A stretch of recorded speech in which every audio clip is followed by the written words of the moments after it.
Welcome to this explainer. Right, today we're completely dismantling a pretty major historical myth. We're going to uncover the truth behind the Abbasid Caliphate's legendary intellectual factory, the House of Wisdom, or the Bayt al-Hikma. And we're really going to look at its massive historical impact on how we understand, well, the very fabric of our modern world.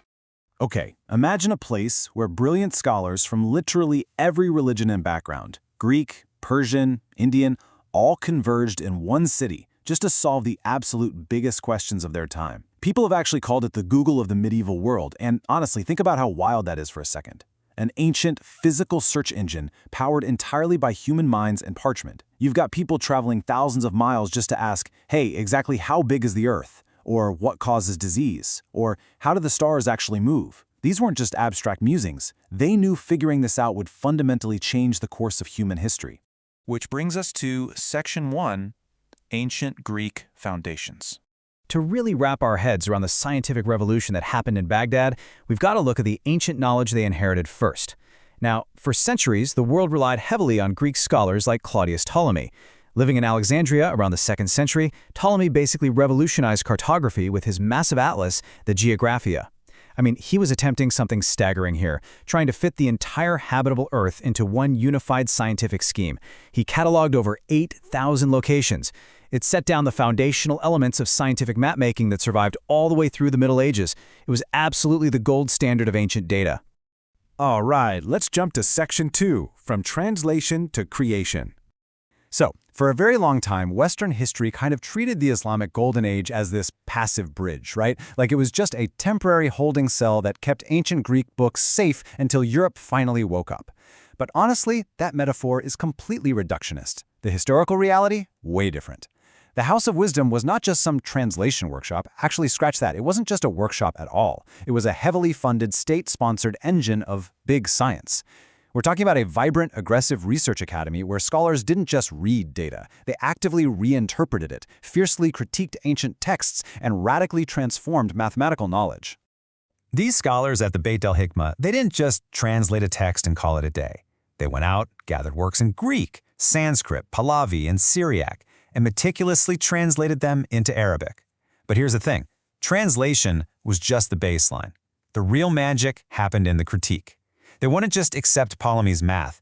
They debated it daily, they tested it, they found its flaws. And from that relentless critique, they created entirely new, original theories.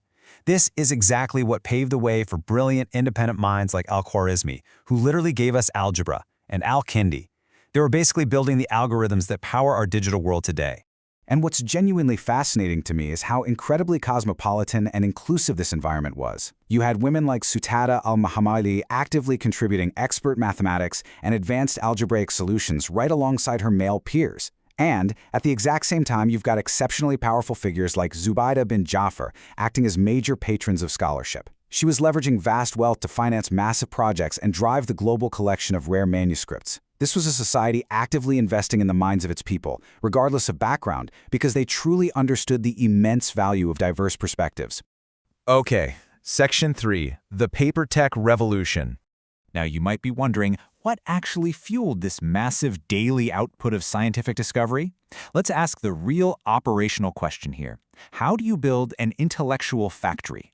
How do you take an exclusive royal palace library and turn it into this dynamic, explosive center of global dissemination? Well, the secret sauce was a massive technological revolution. Think of it as the Silicon Valley scaling of its day. They moved away from expensive, incredibly difficult to produce animal skin parchment. Instead, they introduced paper-making technology from China in the late 8th century and set up dedicated paper mills right in the heart of Baghdad. This meant mass production of books on an unprecedented scale. Knowledge wasn't just restricted to a handful of elites in a royal court anymore. New scientific discoveries could be rapidly copied and shared across the entire Islamic world and beyond. They essentially mechanized the spread of complex ideas, making information accessible in a way humanity had literally never seen before. But then we hit Section 4, the cataclysm of 1258. Sadly, after centuries of just rapid progress and unmatched intellectual synergy, the narrative takes a really dark, cataclysmic turn.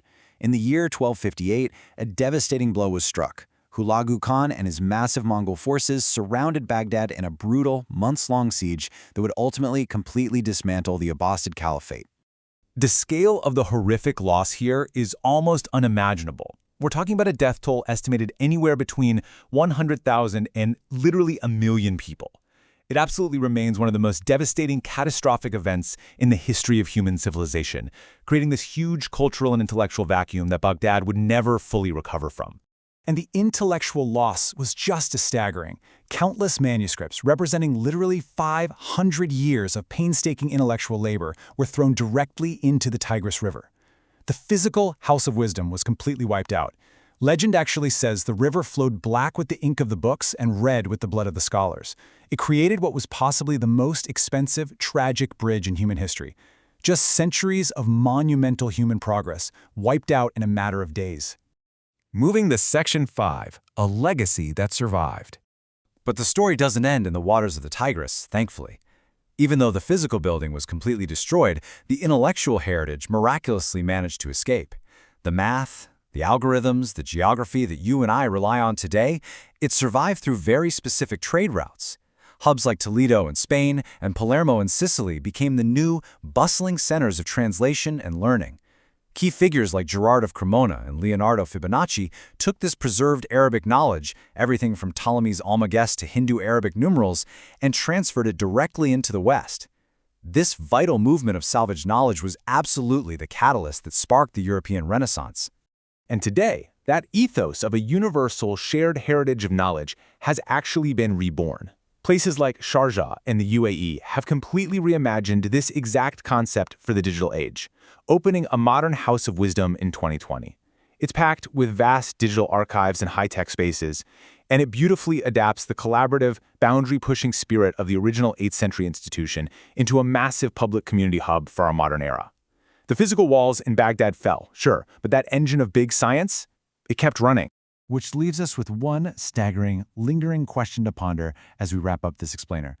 If the House of Wisdom hadn't fallen in 1258, how much further ahead would humanity be today? Where would human civilization be right now if those centuries of scientific progress had never been thrown into the Tigris? It's a profoundly fascinating thought. Thanks for joining me, and keep questioning the history you've been taught.